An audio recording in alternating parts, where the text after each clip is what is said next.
তামিম ইকবাল কথা বলেছেন, তিনি ESPN ক্রিকইনফোর সঙ্গে সাক্ষাৎকারে পার্টিকুলারলি সাকিব আল হাসানকে নিয়ে টেকনিক্যাল পয়েন্ট অফ ভিউ থেকে একটা কথা বলেছেন। আমাদের কাছে রিপোর্টটা আছে, আমরা একটু রিপোর্টটা দেখে আসি। স্মুথ শেভিং এর জন্য শুধুমাত্র কুল, নাথিং এলস। সুপার 8-এ গুরুত্বপূর্ণ ম্যাচে মুখোমুখি হচ্ছে বাংলাদেশ ভারত। বাংলাদেশের জন্য বাঁচা মরার লড়াই আজকের ম্যাচ। চলমান বিশ্বকাপে বাংলাদেশের ব্যাটাররা পুরোপুরি ফ্লপ।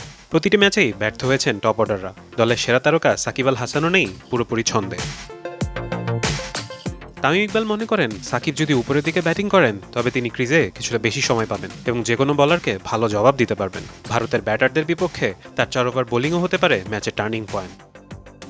বাংলাদেশের সেরা খেলোয়াড় সাকিব, সে বাংলাদেশকে বহু ম্যাচে জিতিয়েছে। ব্যাটিংয়ে কিছুটা স্ট্রাগল থাকলেও সে 3 বা 4 নম্বর পজিশনে খেললে ব্যাটিংয়ে কিছুটা সময় পাবে, কাউন্টার অ্যাটাক করতে পারবে।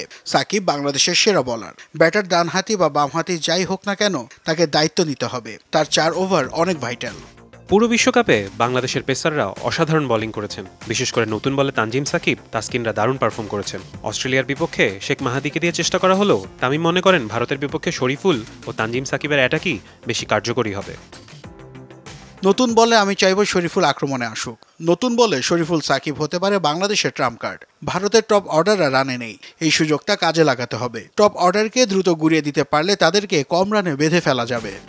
শেষ 4-এ ওঠার লড়াইয়ে কঠিন সমীকরণের সামনে টাইগাররা। জিততে হবে ভারতের বিপক্ষে। কাজটা কঠিন, তবে অসম্ভব নয় মোটেও।